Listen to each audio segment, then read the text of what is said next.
Good morning, everybody. Welcome back to United vs. Everybody. I am your host, Sean. We are back not with a news roundup, not with a match preview, not with a match reaction. We are back with just I guess you could call it not so fun, but a fun little bonus video because there's a lot going on today. Lot really in the last 24 hours, and I want to maybe take a focused stream and a focused conversation with you guys about this because I'm sure everybody's got a lot of thoughts and got a lot of feelings and got a lot of opinions and got a lot of reactions to a lot of the Kobbie Mainoo rumors. I'm sure by now you guys have all seen this article from The Athletic that's come out recently about Kobbie Mainoo.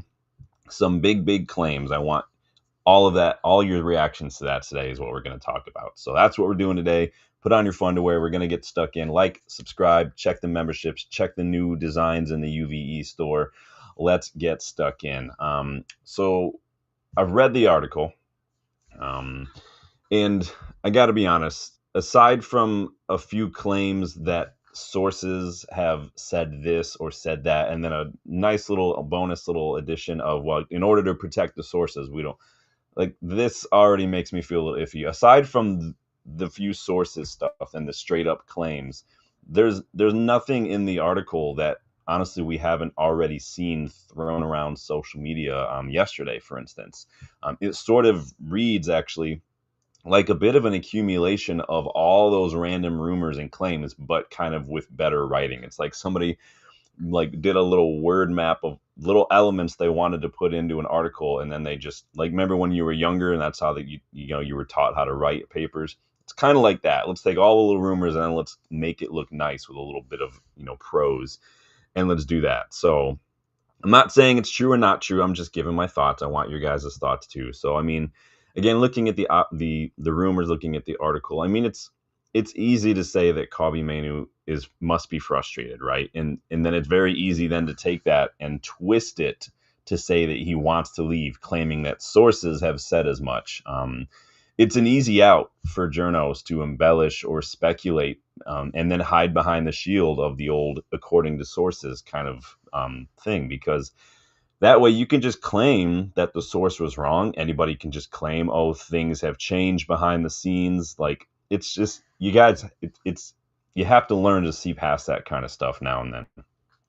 I don't buy for one second that he wants 200K a week that we've seen in the past. I don't buy for one second that United would take 45 million for him. Like, it doesn't make any sense. Yeah, we're holding out for 40 or for 50 million for Alejandro Garnacho, but we take 45 million for Kobbie, who's never had any issues, and like, doesn't make sense. He's young. He will get minutes as a squad player, and I think we all need to remind ourselves of that. Let's say, though, hypothetically, these reports are true, right? That he doesn't want to sign a new contract on the back of maybe not being a regular starter or not starting two matches to start the season, or maybe he wants nearly double the salary that we're offering. And let's say that's true. If that's true, for instance, then I'm sorry, I have to say goodbye. Like, that's just the way it is with any player. You have to have that same energy. There's nothing that I've seen from Kobbie that would make me so far think that if he's going to behave that way, then he should stick around. He can't cave like that. And again, I'm going from all angles and perspectives here. I'm not saying that he's thinking that. I'm saying if he's thinking this.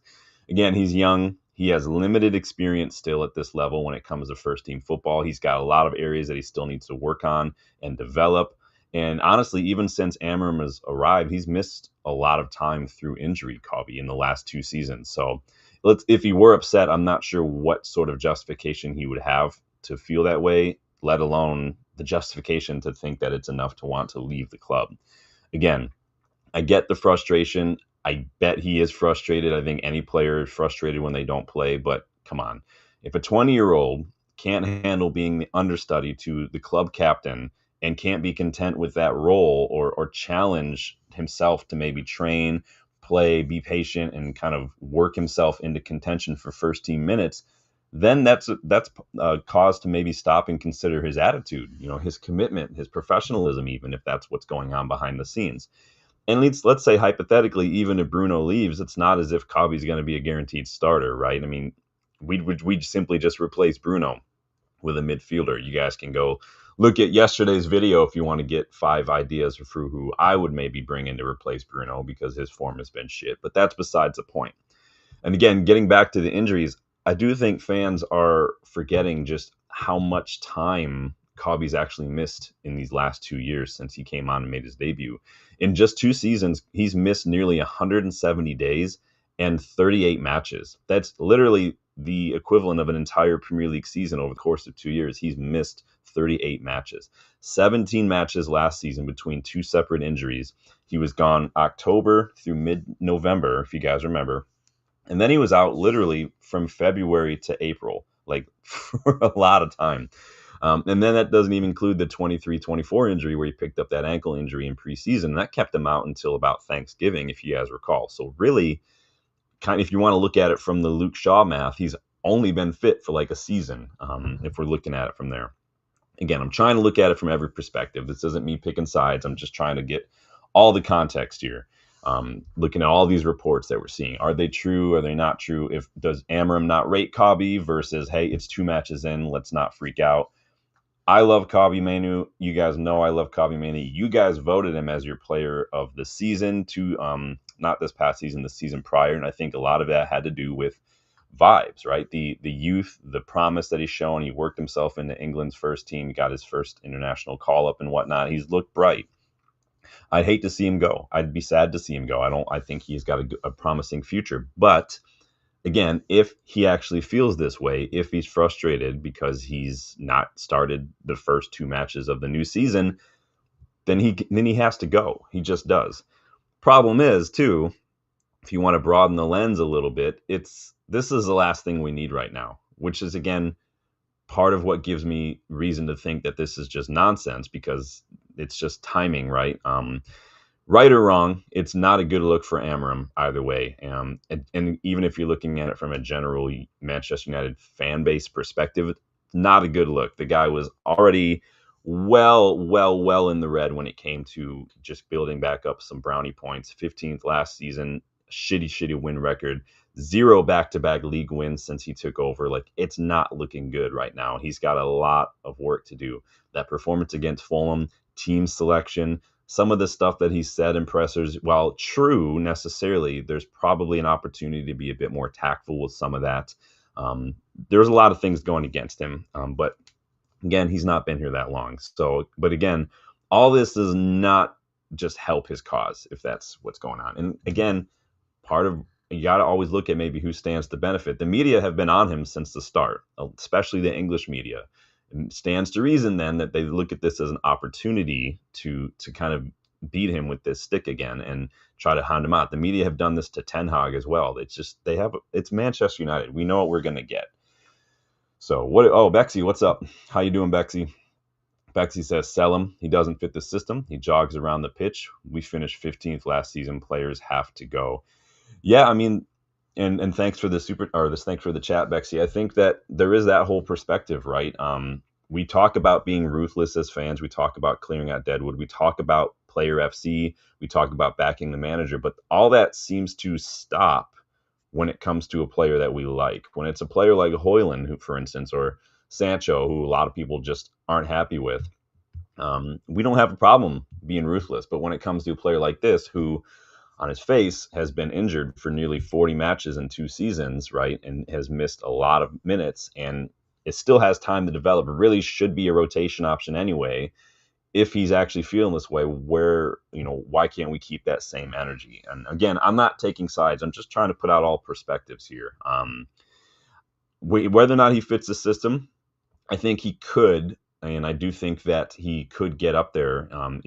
He's young, and if he can't understand, and if fans can't understand that he shouldn't be starting, that he still needs time, he's probably a good year away from really showing us what he's about in terms of from even a physical standpoint, then that's a problem. If he's going to be, like going like Angel Gomez or something where I just want to play, I don't care how old I am, I'm impatient, then again, that's a problem. It's a big problem. Danny B, big up, man.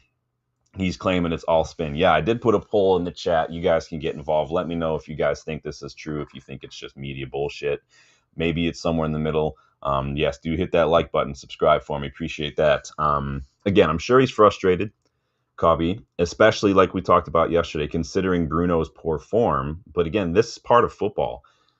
it used to only, guys, remember when you used to only get 3 subs? Imagine if this were 5, 6 years ago where 3 subs is all you get. Like, imagine how frustrated most of these players on the bench are going to be. Now you even get more subs, which again could make it worse if you consider the fact that, oh, we've got more subs, more opportunities. But again, part of backing the manager is he's going to do what he's going to do.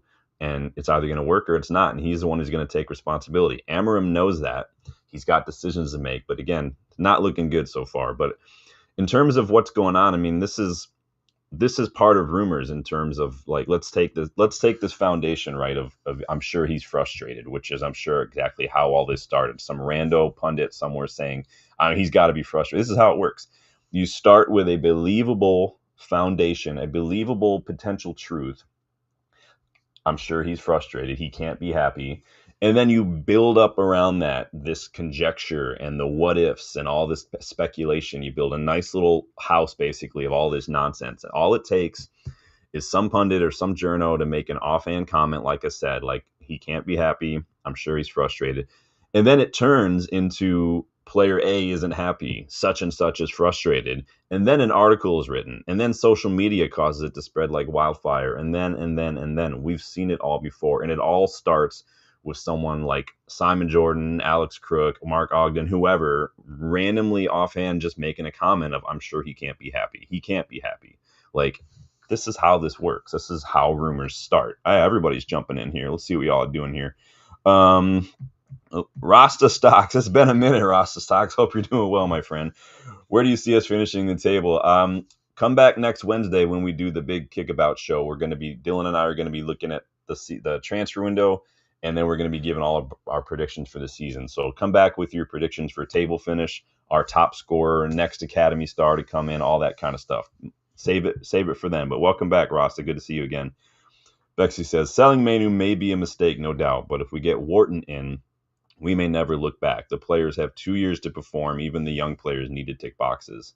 Yeah, I agree. I mean, people, like I said, people want to be ruthless when it's a player they don't rate, but when it's someone they like, everybody suddenly changes the energy. And this makes it sound like I'm Kobbie out. I'm not Kobbie out. I'm just trying to bring a little balance to this context, to everything.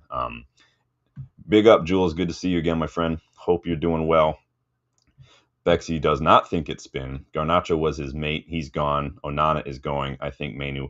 And Mainoo could go. Like I said, if I had to guess right now, I would say this does, to me, feel a little bit like spin, embellishment, simply predicated on, like I just broke down for you, the foundation of he has to be frustrated. He can't be happy. Yeah, I'm sure those things are true. Any player wouldn't be happy to not get any minutes, especially when Bruno, Ugarte, Casemiro are struggling. You saw Collier leave, which probably meant maybe I'll get more minutes. And it used to be a player would not get minutes and they'd have to maybe look a little inward and say, well, why? Am I not doing what's necessary? Is manager not seeing something from me?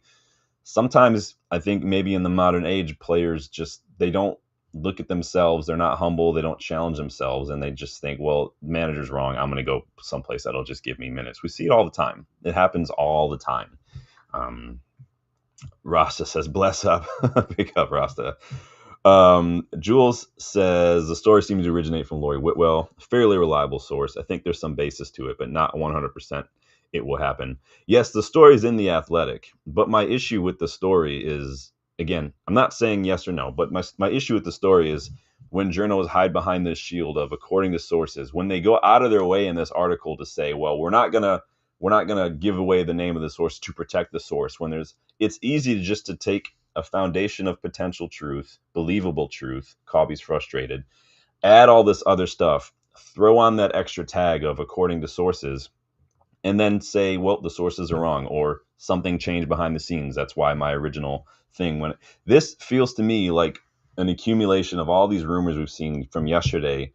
And this is because this is the first one we've seen really from The Athletic. It seems to me like The Athletic trying to add some florid prose to all these rumors and then try to get in on all the drama, basically. That's what it feels like to me.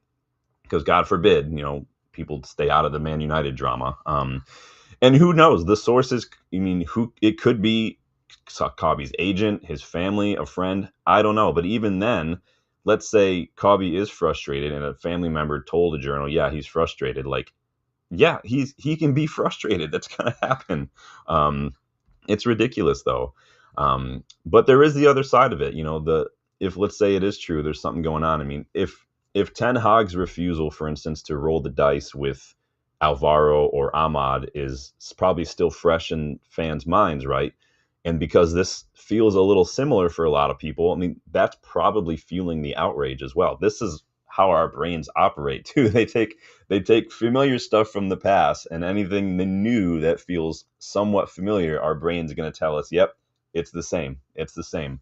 Our brains do that. That's just the way they're designed. I work with clients like with that kind of stuff all the time. Our brains are sneaky little fucking ninjas when it comes to this shit. Um, but again, if all this is true, I mean, then Kobbie should leave. If it's not true, then it's media nonsense. That's basically what it comes down to. Oh, let me get caught up in here. Um, Danny says it's all a distraction from us signing an actual midfielder. I doubt the board would put this out. I mean, how does this help anybody? Really, all it does is bring more negativity to the club. But totally get it. Joel says it's best at secondhand information. Oh, fair comment. Hey, I got something right. Cool. I don't know. Again, I'm just giving my opinion on my perspective. Again, I'm not saying I'm right and the media is wrong necessarily. I'm just telling you guys how it feels to me. You guys are more than welcome to tell me what you think. And then I want to also consider the potential hypocrisy when it comes to, again, fans who complain about on one day they'll complain about player power, they'll complain about player FC until it involves a player that they like. And I think that that's not helping this situation either, because we all like Kobbie Mainoo. And I think that at the time, a lot of people were happy to get rid of McTominay. He goes on and does well for Napoli. The same people are freaking out. Why did we sell him? Like, I'm trying to ignore a lot of that fan flip flop, that hypocrisy, the knee jerk reactions, the social media outrage. I'm trying to see past all that. Again, I read the article. I'm not totally convinced because there wasn't a whole lot in there that we didn't already read. So Danny says our window is currently a 2 out of 10. Interesting. We'll come back next week. And Danny, you were talking all that good shit last week, man. You were like, this has got the potential. Ineos have convinced me. They've turned me around because we were bringing all these good players in. And then it kind of went backwards. It's funny. Danny thinks it's all spin. Danny, never change, Danny, man. I love you, bud. um, Again, so I doubt that Amorim has some sort of personal issue or agenda against Kobbie or any player for that matter. I think that at the end of the day, managers do what they think is best for the team. I think Amorim has never really said anything bad about Kobbie. And even if there's people who are like, well, he said Kobbie's slow. All he said was he's got, work on rhythm and pace. Like, shocker that a, guy who literally just turned 20 in April has some areas to develop in his game. Like, this is my shocked face. Like, this is part of football. You're not the finished article yet. And I think people who are calling for him to just to be a starter week in, week out need to temper that a little bit, because all you're doing is putting a lot of pressure on him, and he's still got a lot to work with. I think in a different system, Kobbie would be better, have a better opportunity to maybe start. Maybe if we played like a 4-3-3 or a 3-5-2, I wouldn't worry as much. But when you're part of two midfielders in this system, I do see that Kobbie would struggle. Bruno struggles, Casemiro struggles, Ugarte struggles, and these guys are, Champions League winners and stuff, and Casemiro, and they're struggling. Like, Kobbie's not there yet. Either Amorim, I think, sees Kobbie as maybe a young rotation option, who still needs developing, or there's an issue behind the scene. Again, I'm trying to look at it from both perspectives. If there's an issue behind the scenes and we say back the manager, this is part of it. This is part of it. If Amorim's right, we'll replace Kobbie and we'll be stronger. If he's wrong, then Amorim will not only face the backlash from fans, but it's an instance where he was backed and he got it wrong, and then that could lead to potential consequences, i.e. potentially hurting us if we don't get in a midfielder. We've only got less than a week. I mean, that's a lot. That's a lot to do. Honestly, at the end of the day, I'm not super worried about the Kobbie stuff. I do think it's a lot of nonsense. Like I said yesterday, if we'll know today, 2:00 my time, when that starting 11 is released for Grimsby Town, we will know. At least we'll have a better idea of what is going on. Because if Kobbie's on the bench, if Kobbie's not in the squad, or if Kobbie's starting, I think a lot of people half the people are going to shut up and half the people are going to be like, oh shit. Danny says, if he starts Bruno tonight, I'll be pissed. You have to think Bruno is going to start. He's the captain. He always plays. Now, whether or not he starts in place of Kobbie is a whole nother story. I do think there's a way you get both in the side. It involves putting one of them a little further up the pitch because I don't think you can play both in a pivot. Kobbie, I think, can play as a 10. Bruno can play as a 10. Either will play in a deeper role. We've seen both play in both positions just in the last year. So there's ways to do it, I think. And so it really just depends. But we will get an idea, I think, when it comes to that. Danny says, because they conned me into thinking. Well, I think the media probably conned you. We went for it. If Brighton don't want to sell, it is what it is. We played our hand and we took our shot, and that's the way it goes. Samuel, welcome back, says, United fans want to see Ruben Amorim use Kobbie Mainoo in his favorite position in the 8 role. Well, if Ruben Amorim played with 8s, then that would be a possibility. He doesn't. So I don't think that that's ever going to happen. I think he says, hey, he's going to be an understudy to the captain, and he's going to be the understudy as the creative midfielder in that deep role while we have someone else beside him. And if you can't handle that, then that's a problem. Because even if we replace Bruno, like I said, Kobbie would still be a rotation option. He's not there yet. He's just not. And so it is what it is. I think we try Kobbie in a 10 because Bruno is probably going to start. It just is what it is. So Samuel says Ruben Amorim should always start Kobbie Mainoo. That's a big claim, dude. It's a big claim. Baxi says, Fulham brought back last season vibes. I think Barada and Wilson will be worried. It's up to them to remedy issues, hence trying to sell Mainoo.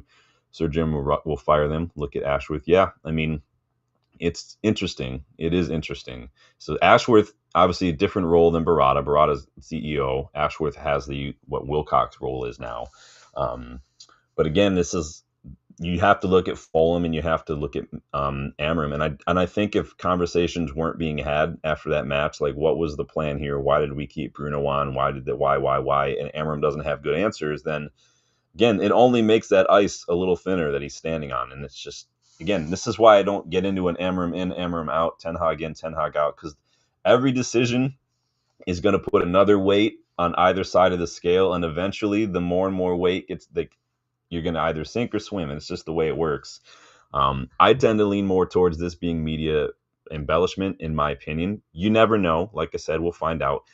I will say, though, if the journals are lying, if this is complete bullshit, and again, this is why Laurie Whitwell, I have nothing but time for Laurie, but when you go with the according to sources and stuff, this is why I don't bother with caught offside anymore, then it'd be easy for Laurie, if this is all bullshit, to say, well, my source told me this, it's not my fault. Like, this is what I mean. You have to try to look at it from all those angles. But if they're lying, ban them from pressers like we did with Samuel Butthurst. Just don't let him back and say, listen, this is punishment. You get banned from some pressers for a hot second until you start fixing up, man.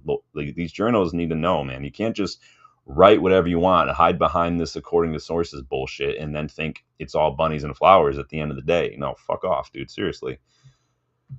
Danny says, Brighton will sell for the right price. Well, I think that everybody involved is in their own right to try to get the best deal for them, both us and Brighton. Brighton have no incentive to sell.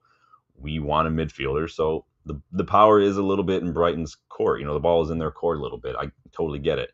He's probably not worth what Brighton are asking, for sure. There's a lot of players like that, and so I think that this is not Ineos or not previous regime where they're going to go spend crazy money on like we did for like Pogba and Harry Maguire and stuff. I think we're done seeing us spend over the odds. So we'll see.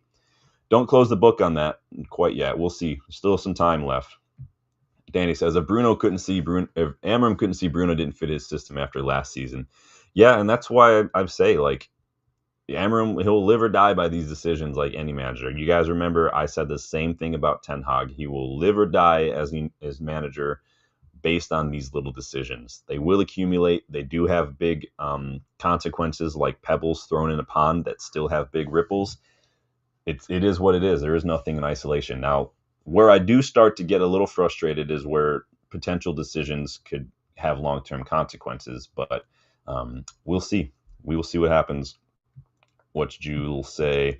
Caught offside goal. I don't buy any of that kind of stuff, dude.